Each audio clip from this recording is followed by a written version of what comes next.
사랑하는 대학교의 성도 여러분, 2021년 3월 3일 수요일 아침 주님의 이름으로 문안드립니다.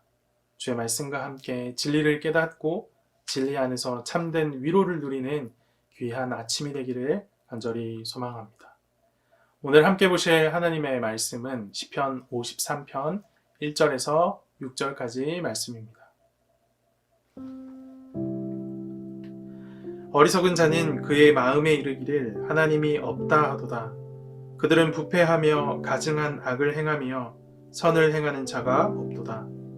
하나님이 하늘에서 인생을 굽어 살피사 지각이 있는 자와 하나님을 찾는 자가 있는가 보려 하신즉 각기 물러가 함께 더러운 자가 되고 선을 행하는 자가 없으니 하나도 없도다. 죄악을 행하는 자들은 무지하냐? 그들이 떡 먹듯이 내 백성을 먹으면서 하나님을 부르지 아니하는도다. 그들이 두려움이 없는 곳에서 크게 두려워하였으니 너를 대항하여 진친 그들의 뼈를 하나님이 흩으심이라. 하나님이 그들을 버리셨으므로 내가 그들에게 수치를 당하게 하였도다. 시온에서 이스라엘을 구원하여 줄 자 누구인가? 하나님이 자기 백성의 포로된 것을 돌이키실 때에 야곱이 즐거워하며 이스라엘이 기뻐하리로다. 아멘. 오늘 시편은 어리석은 자에 대해 가르칩니다. 어리석은 자는 그의 마음에 이르기를 하나님은 없다고 하는 자입니다. 마음에 이른다는 것, 마음에 말한다는 것, 마음을 굳게 가다듬어 마음을 정한다는 의미입니다. 우리는 마음을 정하는 것을 다짐이다 라고 표현하지요. 그렇기에 본문이 말하는 어리석은 자는 하나님은 없다고 다짐하는 자다 라고 말할 수 있습니다. 하나님이 없다고 다짐하는 자에게 나타나는 특징이 있습니다. 1절에서 확인할 수 있듯이 이들에겐 부패한 모습이 발견됩니다. 무엇이 부패한 것일까요? 어리석은 자가 하나님은 없어 라고 자신의 마음에 말한다는 것을 보아 이들에게 일어난 부패는 마음에 일어난 부패임을 알 수 있습니다. 그리고 마음이 부패한 결과는 악을 행하는 것으로, 하지만 선은 행하지 않는 모습으로 나타납니다. 도대체 마음의 역할이 무엇이길래 마음의 부패가 이런 결과를 가져오는 것일까요? 2절 말씀을 보면 하나님께서 어리석은 자들과 대비되는 자들을 찾으시는 것을 볼 수 있습니다. 하나님이 찾으시는 자들은 지각이 있는 자, 하나님을 찾는 자라고 묘사됩니다.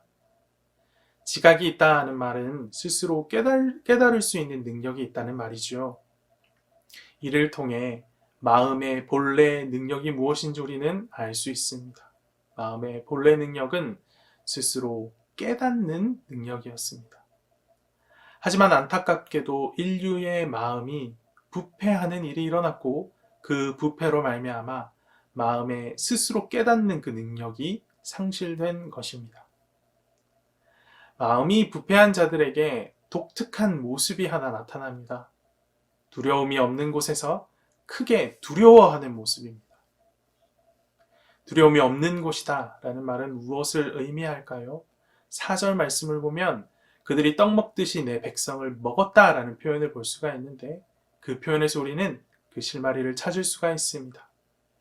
그들은 떡을 먹듯 쉽게 사람을 부릴 수 있는 압도적인 힘을 가진 자들입니다.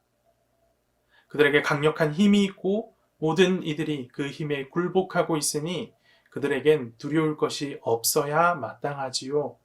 하지만 시인은 그들이 두려움이 없는 곳에서 무엇인가를 크게 두려워하고 있다라고 말합니다. 그들이 두려워하는 것이 무엇일까요? 5절 하반절은 이렇게 기록하고 있습니다. 너를 대항하여 진친 그들의 뼈를 하나님이 흩으심이라. 하나님이 그들을 버리셨으므로 내가 그들에게 수치를 당하게 하였도다. 이들은 하나님이 없다고 다짐하는 자였습니다. 하나님이 없기에 스스로 신이 되어 모든 것을 자기의 힘으로 다스릴 수 있다고 믿었습니다. 그런데 힘의 논리로 이해되지 않는 일들이 일어나 버린 겁니다. 자신이 힘으로 지배하고 있었던 자들에게 오히려 수치를 당하는 일입니다.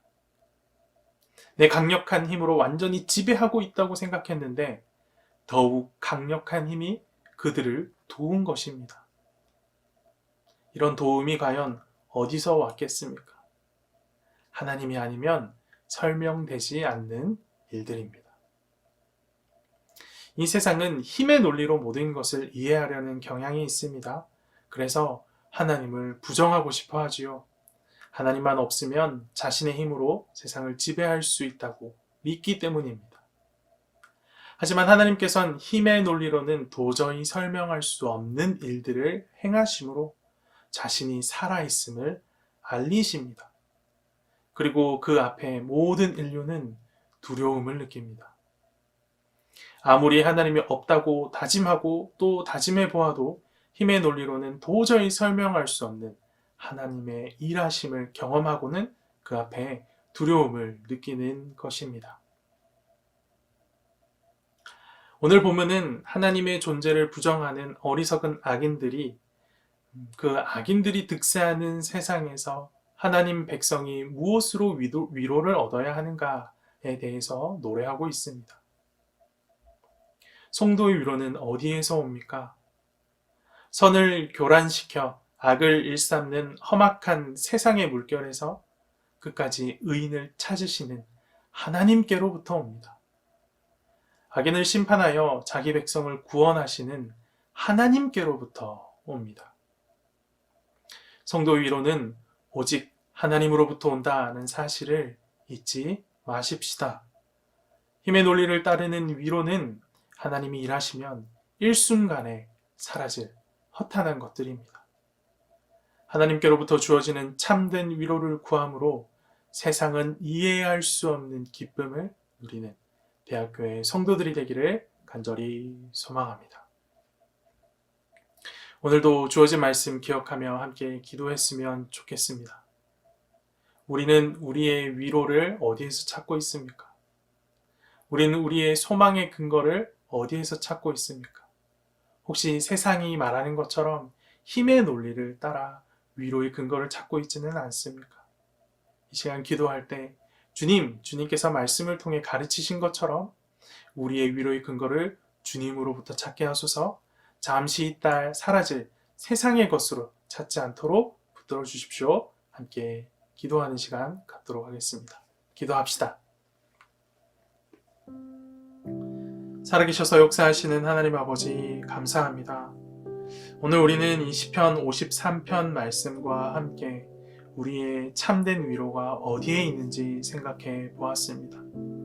세상은 온통 힘의 기준으로, 힘의 논리로 세상의 위로를 말하고 세상에서의 평안함을 말하는데 주님은 그 힘의 논리가 아니라 하나님께로부터 그 평안함의 이유, 참된 위로를 찾으라 라고 가르치고 있음을 봅니다. 하나님 아버지, 이 말씀과 함께 우리를 돌아보게 하소서. 우리는 과연 이 세상 속에서 어떤 가치 가운데 위로를 얻고 있는지 돌아보게 하소서. 여전히 우리 가운데 연약한 모습이 있다면 회개하여 주님께로부터 주어지는 위로를 얻게 하여 주시옵소서. 특별히 오늘날 많은 청년들이 교회를 다니고 예수 그리스도를 믿음에도 불구하고 세상에서 가장 중요한 가치를 돈으로 꼽는다라는 이야기를 듣습니다. 이들 가운데 진정한 가치가 돈에 있지 아니하고 하나님께 있음을, 진정한 위로가 돈으로부터 오는 것이 아니라 하나님께로부터 있음을 깨닫는 귀한 은혜가 있도록 인도하여 주시옵소서. 특별히 대학에서 세상의 학문을 공부하고 있는 우리 모든 대학부 형제자매들 기억하여 주셔서 이들이 청년의 때에 하나님의 가치를 깨닫고 하나님께로부터 오는 평안과 위로를 누리며 그것을 기뻐할 줄 아는 자들이 될 수 있도록 인도하시고 붙들어 주시옵소서. 남은 우리 모든 대학교의 성도들에게도 동일한 깨달음과 은혜를 허락하셔서 비록 내가 가진 것 없고 내가 남보다 누리고 있는 것들이 적다 할지라도 오직 하나님으로 인하여 기뻐하며 찬양할 수 있는 자들 될 수 있도록 붙드시고 인도하여 주시옵소서. 오늘 우리의 삶 가운데 동행하여 주시고 함께하여 주심으로 주님께서만 허락하실 수 있는 참된 기쁨을 누리게 하실 줄 믿습니다. 하나님을 기대합니다. 모든 말씀 살아계신 예수 그리스도 이름으로 기도합니다. 아멘.